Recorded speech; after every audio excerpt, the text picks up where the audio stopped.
Good morning, सुप्रभात. आज बुधवार आहे. नाश्त्यासाठी चपाती आणि सुका गवला फ्राय. तर आजचा आपला नाश्ता. थंडी वाढलेली आहे भरपूर प्रमाणात, त्याच्यामुळे थंडीमुळे सकाळी उठायलासुद्धा खूप त्रास होतो.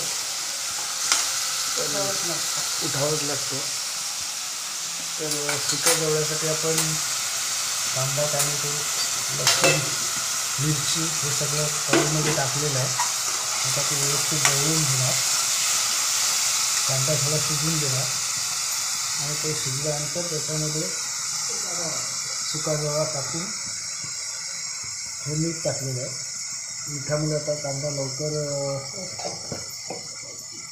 पिघळतो आणि मीठसुद्धा सर्वत्र व्यवस्थित उमजू लागतं. थोडासा चवीपुरता मसाला. हा सुका गवळा आता चपातीसोबतसुद्धा आणि डबऱ्यासुद्धा 2-in-1 कॉम्बिनेशन आहे शॉर्टकटमध्ये. तर मसाला टाकून हा ढवळून घेतलेला आहे. व्यवस्थित असा लालसर झालेला आहे. आता त्याच्यामध्ये सुका गवळा टाकला जातो आहे.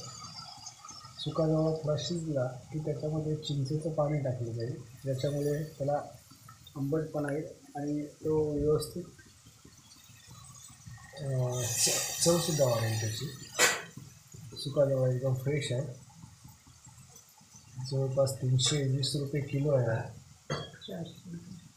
काही ठिकाणी तर 350-400सुद्धा भाव सांगतात. ओळखीचे असतील तर 350 किलो वगैरे देतात. खूप छान आहे. आम्ही परवाच घेतलेलं आहे रविवारी.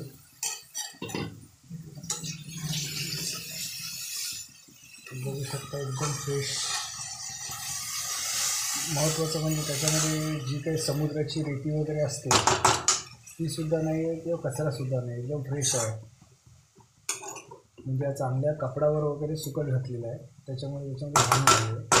नाहीतर जनरली असं जवळा वगैरे आणला की तो पहिला साफ करून घ्यावा लागतो व्यवस्थित, कारण त्याच्यामध्ये बरीचशी भेळ असते, कचरा असतो किंवा रेती असते समुद्राची. तर तसं काही नाही. आता ही चिंच त्या जवळ्याला थोडं आंबटपणा आणण्यासाठी टाकणार आहे. पाण्यामध्ये मिक्स करून त्याचं पाणी ह्याच्यामध्ये टाकणार.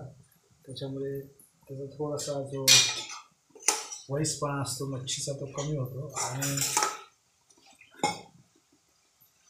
दिसायलाही छान दिसतं, चवीलासुद्धा छान होतं. हे पाहून किती सुंदर असा कलर आलेला आहे. आता हे चिंचेचं पाणी त्याच्यावर टाकलेलं आहे. आता चिंचेच्या पाण्यामुळे तो आणखी टेस्टी होईल. तिखट आंबट तिखट जे बोलतात तसं होईल. हा व्यवस्थित ढवळून 10 ते 15 मिनटं मंद गॅसवर ठेवला की जवळा तयार झाला असेल, कारण ऑलरेडी आपला कांदा, लसूण, टोमॅटो हे शिजलेलं आहे.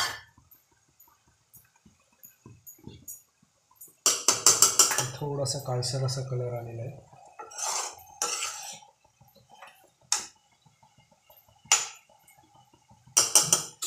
तर आता हा जवळा 15 मिनटं शिजण्यासाठी ठेवला जात आहे मंद गॅसवर. आणि त्याच्यानंतर आता पुढली स्टेप म्हणजे आपली चपाती करण्याची.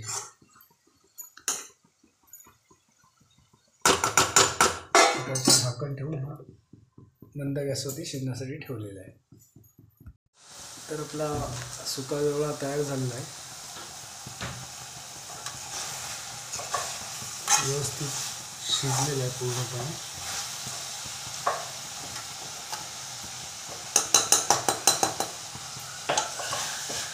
हा जवळा चपातीबरोबर खायला खूप छान वाटतं आणि लागोपाठ 2-3 दिवसाचे उपवास, त्याच्यामुळे थोडंसं नॉनव्हेज सकाळी छान वाटतं.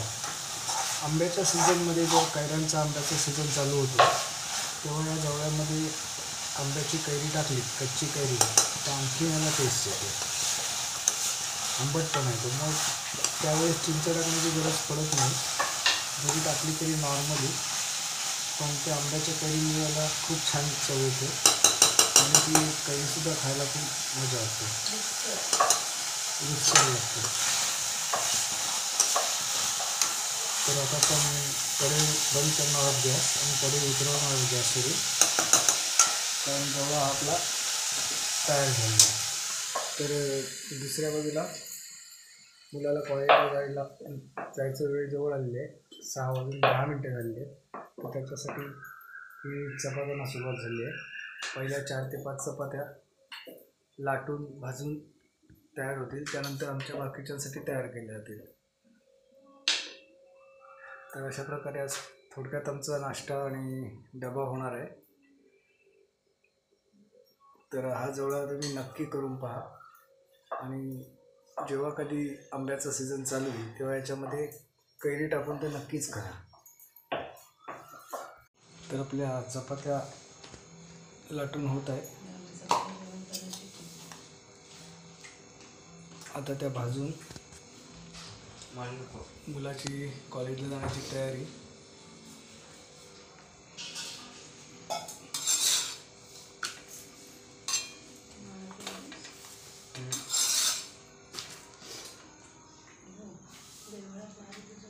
चपात्या खूप छान फुगत आहेत, पीठ चांगलं आहे, हे पाहू शकता कसं पूर्ण अशी चपाती गरगरीत जसं की पुरीसारखी होत आहे.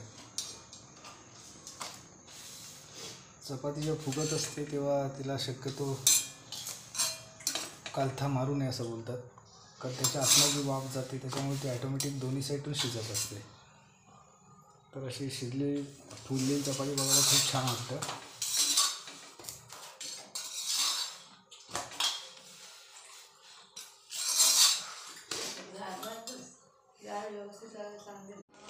सुप्रभात. आपला नाश्ता पूर्ण झालेला आहे, आता सगळी नाश्त्याला बसत आहोत. सुका जवळा, आमलेट आणि चपाती हा आजचा नाश्ता.